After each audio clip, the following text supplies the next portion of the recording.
pergunta. Vamos ver lá o Nassif, no ICL um pouquinho, daí voltamos a conversar aqui no chat. Vamos lá. Para aumentar a cobrança para quem recebe acima de R$50 mil. A ideia é compensar as perdas de arrecadação com a isenção de quem ganha até R$5 mil. Vamos ouvir, então, agora a análise do Nassif, e a gente fica aqui pensando se também é uma cartada, né, uma aposta do governo para recuperar a popularidade do presidente Lula.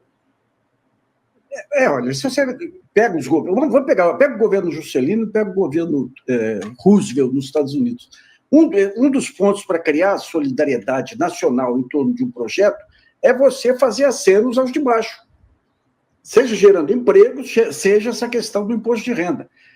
Essa taxação dos mais ricos aí, porque você tem os mais ricos que ganham acima de R$50 mil, mas você tem os super ricos aí que têm um grau de isenção indecente para um país como o Brasil. Né? Então, digamos, isso aí faz parte, digamos, do pacote do bem do Haddad visando essa recuperação de popularidade. Mas tem muita coisa além. Vocês falaram muito bem dessa questão, Demora coloca bem essa questão das big techs como um fator aí de controle das democracias. Não se deve perder de vista o mercado também.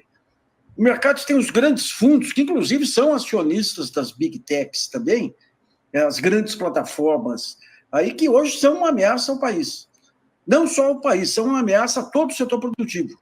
Eu fiz umas continhas, se você pegar, por exemplo, pega uma empresa multinacional no Brasil, uma empresa que fatura, digamos, tem uma previsão de 15 milhões de reais de lucro no ano. Se o dólar vai de 4,80 para 6,20, ela perde 23% desse lucro. Ou seja, essa volatilidade do dólar para todo lado aí, que nem ocorreu em dezembro, isso aí, em algum momento, vai ter que ser rompido esse ponto. Mas você só rompe se tiver o grande pacto nacional. E o Lula tem condições, se ele tiver vontade política, se acordar para a política de novo, não apenas nessas manifestações que são importantes, ele tem dois caminhos muito bons para esse pacto nacional que o Juscelino fez nos anos 50. Você tem, de um lado, a transição industrial. Você tem dois programas que estão caminhando no governo, apesar do Rui Costa, que é o do Haddad e o do Geraldo Alckmin. Dois programas que já têm metas definidas, já têm objetivos definidos aí. E se ele quiser pegar, digamos, a parte popular, você tem os arranjos produtivos digitais e tudo, que você pode mobilizar o país. Você tem estrutura Sebrae aqui, você tem estrutura das federações de indústria, federações de trabalhadores, você tem MST, você tem cooperativismo, você tem associação comercial, você tem Banco do Brasil, Caixa Econômica. Isso aí é um ativo nacional fantástico. Você tem que saber como que você junta todas essas forças para mobilizar as pequenas empresas, porque, veja bem, o discurso do Trump e das redes sociais é o do ódio.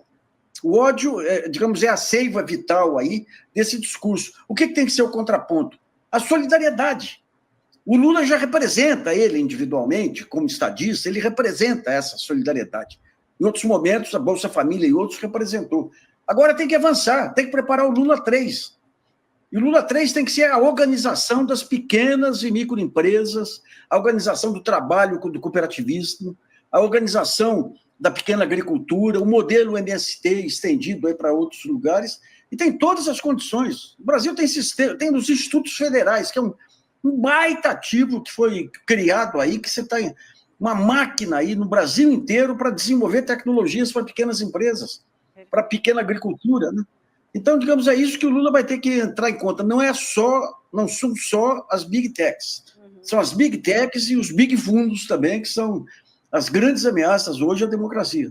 Muito bem. Nassif, eu queria muito te ouvir falar sobre o câmbio também, porque depois de tanto estardalhaço que a gente acompanhou na Faria Lima, o câmbio parece finalmente ter se estabilizado no Brasil. Ontem o dólar comercial fechou em queda de 0,99%, cotado a 5,686.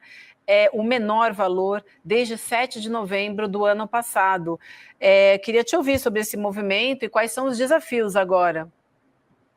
O que o câmbio explodiu em dezembro? Em dezembro é o seguinte, se você tem... Eu dei um exemplo aqui. Se você tem uma empresa aí que obrigado, tem querida. 15 milhões de lucro, se o câmbio vai de 4,80 para 6,20, ela perde 22%. Então, quando o câmbio dispara, você tem uma baita perda para todo mundo que veio aqui investir em dólar. Então, o que aconteceu em dezembro? Um movimento especulativo, um cartel do câmbio que fez um baita carnaval aí em torno do pacote do Haddad, em torno de inflação explodindo, esse negócio todo que, com o receio de que houvesse um efeito manada e muito dólar saísse do Brasil, você teve a primeira saída de dólar que levou o câmbio lá para cima. O que está trazendo o câmbio de volta não é o aumento da taxa Selic em 1%. É a percepção de que você não tem razão para explodir o câmbio. Você tem as contas fiscais primárias em dia, você tem uma inflação que está um pouco alta, mas não está descontrolada. O Brasil, dentre essas economias emergentes, é a economia que tem mais estabilidade. Então, digamos, tudo que ocorreu em dezembro foi esse terrorismo. E a volatilidade do câmbio é a pior arma que pode acontecer contra o governo. Porque se o câmbio explode, a inflação vai para o vinagre. Então, agora, o que está acontecendo? O câmbio voltou porque a Selic aumentou? Não. É porque se percebeu que aquele movimento especulativo acabou. Voltando o câmbio, você vai ter queda no preço dos alimentos, queda no preço aí de alguns produtos industriais. O mercado começa a apostar numa inflação menor, mas ainda com uma taxa de juros aí de 13,5%, taxa básica, que não permite você... É voo de galinha ainda, né? Então, em algum momento, o Lula vai ter que reunir esse grande pacto nacional para enfrentar essa loucura de juros reais aí de 7%, 8% acima da inflação. Isso aí mata qualquer crescimento. Daí, quando cresce um pouquinho mais, fala, que surpresa, cresceu um pouquinho mais, mas um país que nem o Brasil tinha que estar crescendo 5%, 6% ao ano. E não consegue por conta de todo... Tinha que estar com crescimento chinês, só que a questão é o que o Nassif... Eu gosto muito das análises do Nassif. Só que a gente teve um processo de desindustrialização, a gente teve o golpe neoliberal que acabou com as aposentadorias, nós tivemos o desmonte do estado de bem-estar social que os governos petistas estavam criando. O Haddad entrega resultados muito melhores que o Paulo Guedes, mas era para a gente estar crescendo de forma robusta. A gente está crescendo um pouco melhor agora. Temer e Bolsonaro foi um desastre. Todas essas restrições que ocorrem, que é um modelo que vem para a destruição do Estado. Esse que é o ponto. O que o Trump está trazendo agora é rasgando a fantasia, é destruição do Estado. O que o Milei está fazendo. O que o mercado faz aqui agora com a gastança, querendo que corte saúde, educação, previdência, é destruição do Estado. E daí a selvageria imperando, os grandes grupos vencendo, o emprego cada vez mais precarizando, o crime organizado ampliando a sua penetração. Então, digamos, é um jogo que tem muitas peças aí. Esse discurso do Lula ontem sobre as Big Techs é importante. O Brasil está na frente com o Lula, Alexandre de Moraes, para enfrentar as Big Techs aí. Aí, ó, se você pega esses preços em dólar, você vai ver que tem quase uma estabilidade aí. Quando você pega em reais, você tem um baita salto em dezembro e janeiro por conta da desvalorização cambial. Então, como esses grandes... Aí, ó, tá vendo? Isso aí é em reais. Aquele mesmo gráfico em reais. Você mudou para real, olha a explosão que dá os custos aí por conta exclusivamente da desvalorização cambial. Então, você dá aí para um banco americano, foi um banco americano que saiu na frente aí com essa correria de dezembro, o poder de desestabilizar a economia. Então, e se baseia em quê? Se baseia na taxa líquida de ignorância do país, que é muito alta, né? Os jornais, quando fazem esse jogo aí do mercado, aí, eles não pensam no dia seguinte. Não. Eles pensam só em ficar bem com o mercado hoje, aí, sabendo que isso pode desestruturar o país, desestruturar o mercado de consumo e tudo mais, né? Aproveitar a tua presença, nessa ocasião, no fim do ano passado, muita gente me perguntou, mas, César, o que significa efetivamente um ataque especulativo? E a gente tem a chance de explicar contigo aqui, porque tem múltiplas dimensões, você acabou de colocar uma importantíssima, que é a questão de como a nossa mídia corporativa manipula em ampla medida a opinião pública. Se você puder fazer uma síntese, explica para a nossa audiência o que é esse ataque especulativo e como ele opera no sentido de determinar o funcionamento da vida econômica no país. O ataque especulativo é o seguinte: o mercado ele não atua em cima da racionalidade, ele atua em cima do efeito manada. Ou seja, não interessa para mim se o Banco Central está certo ou não nas previsões dele. Interessa saber o que meu vizinho vai fazer, porque se meu vizinho correr numa direção, eu posso estar certo e correr na outra, mas eu perco dinheiro. Então, esse efeito manada ocorre muito. E quando você tem um processo de desvalorização cambial, que nem ocorreu em dezembro, quanto mais eu demoro para sair do país, mais dinheiro eu perco. Então, o que aconteceu? Um grupo de, pelo que contam, 3 bancos, JP Morgan e mais 2 bancos nacionais, articularam todo um processo de terrorismo em cima do anúncio do pacote fiscal do Haddad. Veja bem, nós estamos com o mesmo pacote fiscal agora e está tudo calmo.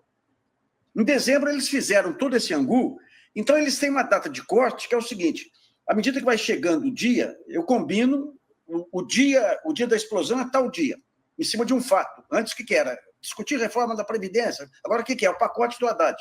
Então, eu começo a fazer terrorismo, editoriais nos jornais sobre gastança, sobre...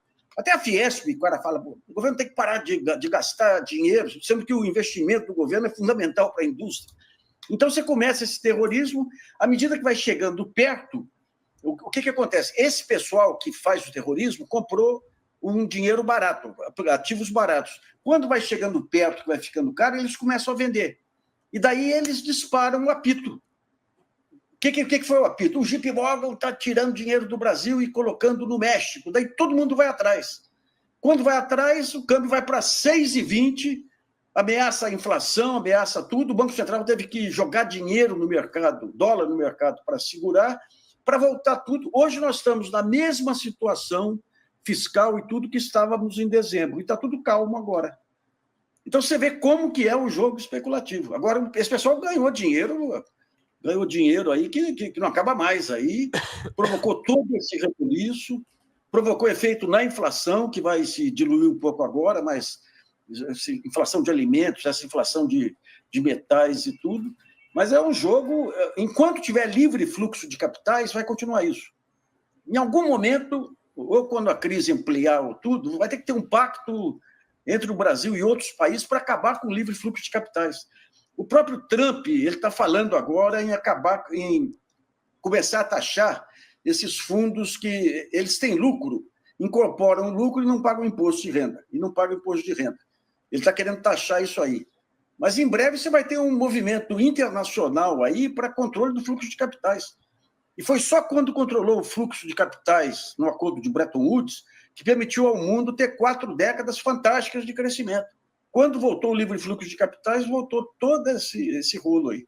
Fala, pessoal da Folha Democrata, aqui é Pedro Zambarda, editor do canal. Falar um pouquinho a respeito da necessidade de vocês financiarem a Folha Democrata. Gente, a Folha Democrata é financiada através de um Pix chamado Folha Democrata, é o endereço do Pix, né? folhademocrata@gmail.com. Nós precisamos do nosso jornalismo financiado por vocês que são do nosso público, porque nós passamos vários perrengues aqui com o YouTube, vocês sabem muito bem. E mesmo assim, graças a essa comunidade muito unida, a gente conseguiu fazer lives históricas, acompanhar praticamente ao vivo a campanha do Guilherme Boulos, trazer informações exclusivas a respeito de Gustavo Gayer, de Olavo de Carvalho, de todos os bolsonaristas, combater as fake news e tudo o que a gente acompanha. Por R$80 no nosso Pix você ganha um curso de roteiro para série, o que é muito importante se você é artista, roteirista, se você lida com essas práticas da economia criativa. Outra forma de você colaborar também é se tornando membro aqui do nosso canal. Isso é muito importante para você fazer as suas atividades por aqui, porque você tem acesso a vídeos exclusivos e nós temos um curso de jornalismo básico para você poder acompanhar a partir de R$5, que é ministrado por mim. A gente tem aí quase uma dezena de aulas e muito conteúdo para você poder acompanhar. Meus caros, minhas caras, financiem o jornalismo independente, financiem o jornalismo que se posiciona à esquerda, financiem o jornalismo na internet, que traz informações confiáveis, checadas, que cruza informações e que trata você, que é o nosso público, de uma maneira muito séria. Vida longa e próspera, gente. Cuidem dos seus. Até mais. Tchau, tchau.